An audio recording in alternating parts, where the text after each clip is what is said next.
Hey guys, welcome back to the show. Today I'm going to give you a little update on some modifications to the truck. First, we got some ditch lights in from Lasfit. Installed those already, and then I actually decided to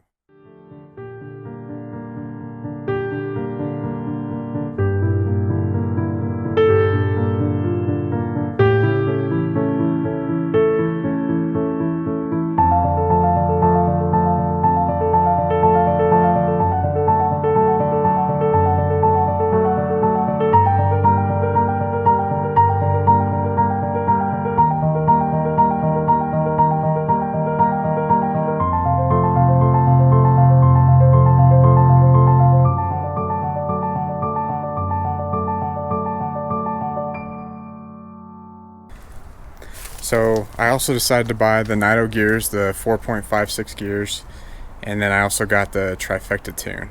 I ordered this stuff all the way back in January, and the Trifecta tune came in right away. The Nitto gears, or the Nitto gears, whatever you want to call it, they're still not here yet, and I was told they're not going to be here till July.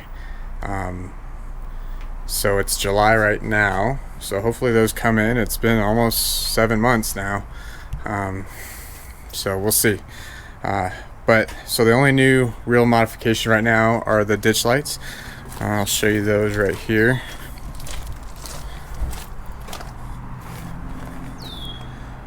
So Lasfit did send me these ditch lights. They're $129. Those are just for the lights. The brackets cost a little bit more, so about total with like the bracket, the lights, and the wiring harness, it was like $230. So I'll go ahead and show you guys what the installation looks like. This is the little signal cable.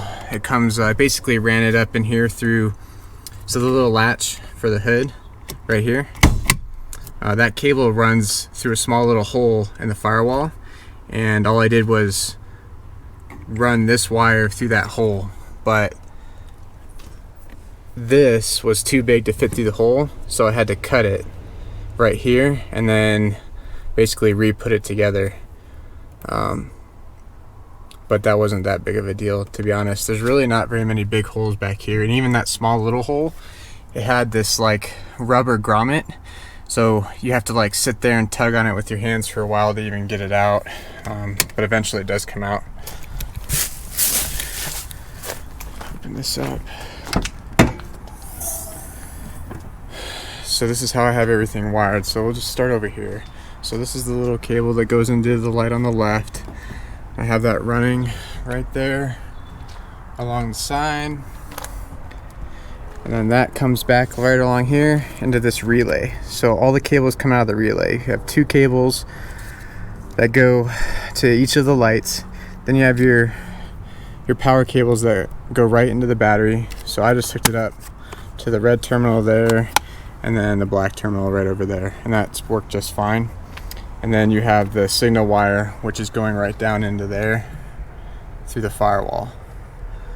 And then here's the other light cable, and it's just kind of like running right here like this. I saw a video of a guy trying to wire the signal cable, the switch cable, into the relay. So this is the relay right here. This little gray thing is the relay for the light bar. So I used to have the light bar, and if you have a light bar, you might be able to try to figure out how to wire into that, but I tried and I wasn't able to get it to work. The lights that he was using, it was a different wiring harness. This wiring harness is a little different. Instead of this blue wire, it has a yellow wire, so it's just a red, black, and yellow wire. So I tried wiring the yellow wire for the switch into the yellow wire on the wiring harness, but it didn't work. And then I tried a lot of other things that also didn't work either. So then I just said, all right, I've been at it long enough, and I just decided to use the switch that it came with, and I ran it through the firewall. So overall, the install, if you don't mess around with it like I did, probably take you like an hour. That's the first, like, it's like the first electric install that I've done, and it's pretty easy, pretty plug and play. I haven't done much electrical stuff with my truck. I wasn't sure what to expect or how much troubleshooting I was going to need to do, or if I was going to have to spend a bunch of time trying to figure it out. But I really didn't. It's pretty super easy. You just the power plugs, they go right into the red and black terminals on the battery, and that's it. And then the only thing with you is you just have to figure out how you're going to get that switch through the firewall. So depending on what truck you have, it might be a little different. If you have the ZR2 or the Colorado, I suggest just using the hole that's already there for the hood latch, and then just pull the rubber grommet out. And I use my fingers for that. I just tugged on it for a while with my fingers, and it eventually came out. But yeah, that's just right down here, right up in there. I don't know if you can see it that well. I might try to run this behind the board later, but I was kind of in a hurry, so I just did this. And this is, you know, the one to improve, I guess I'd say, is this switch is kind of, it looks kind of like a switch, like the design looks like a switch out of like the early 2000s or like the 1990s. Like if you compare it to my other switches, these just look, they're just more aesthetically pleasing, and this is kind of not. So I guess a suggestion is maybe make the switch look a little more modern, but not really a big deal. This is what it comes in, just a nice little box. The quality of the box is pretty good. Lots of styrofoam in here to keep it all protected. It smells good, you know, when you open the box you get that kind of new car smell coming out of it, which is always kind of nice. It makes you feel like you're getting a quality product.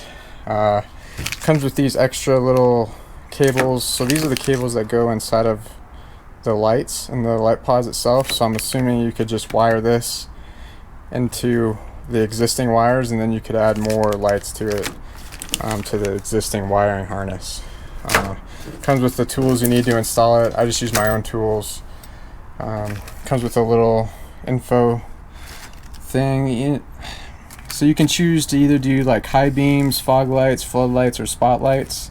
I chose the floodlights because if you're going to do like a ditch light system, there's no point in really like seeing far. You're trying to see like the ground near your front tires. It's more for like off-roading at night, so you can see where your tire's at and what it's doing in the middle of the night. And I don't really need to be able to see far. I'd rather just be able to see a lot kind of up close. But that's really about it as far as the install. I think I'll show you a little bit how I actually went off-roading. I did Red Cone Pass with these lights last weekend. I'll show you a little bit of that video just to kind of show you. I went through all the, you know, trails and all this stuff. The lights did just fine. I'll show you how they perform at night here too. I'll show you like a little when the lights are off, when the lights are on, how they look compared to the normal truck lights. And these, I just have the normal like halogen truck lights, the one that the truck comes with. They're really crappy. So you'll see like a huge difference. And then as far as like pricing goes, like $129 for the lights, and I went and checked a bunch of other lights online. A lot of them kind of range between like $200, $300. Some other ones are like $500. I think for like $129, it's a pretty good deal, and they look like they're quality lights. You know, you want to make sure that they perform good and that they look good, because you're putting them on the outside of your truck, and you know you're already trying to make your truck look good with all the other modifications you've done. You don't want to throw some ugly lights on there to make it look worse. So the aesthetic stuff is definitely important. I think these look pretty good. One other thing I'll show you is the little. So this is the bar that kind of connects under there, and it's like right there. You see that? And it's got the little Lasfit emblem in there etched. And you'll see right here is it's not fully connected here, so you don't actually have to undo these fully. And then your hood's all dangling around. You loosen it up and you slide these in, and then you tighten it up again. So it's super quick, super easy. The only thing I don't like about it, and I think this is it's the same issue with any kind of ditch light, no matter what you're getting, is that when I'm driving, So from the inside of the truck here, I'll be driving down the road and then I can just see the light on the side just jiggling a bunch. And then depending on my speed or what I'm doing, it'll either start jiggling or it'll stop. And then all of a sudden it'll start jiggling again, kind of based on the RPMs and the vibrations in the truck at different speeds. But that's kind of annoying. And I think the only way you could really stop that from happening is if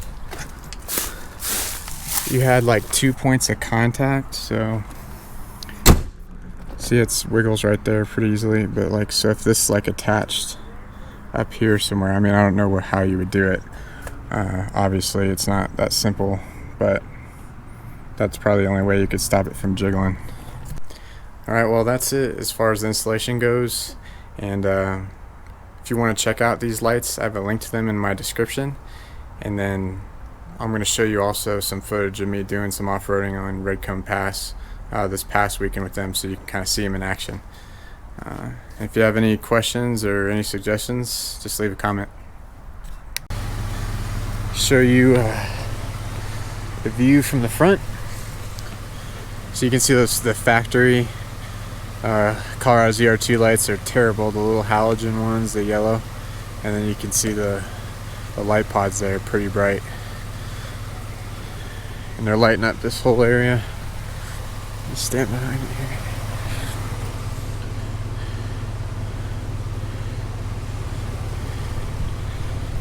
Exactly what you'd want out of ditch lights. Even like, look at this, like how good the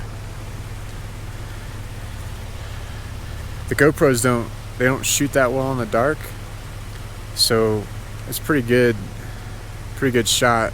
It's enough backlight that you can actually get pretty good footage even at night. So these are my normal headlights, and then these are the Lasfit pods. Huge difference.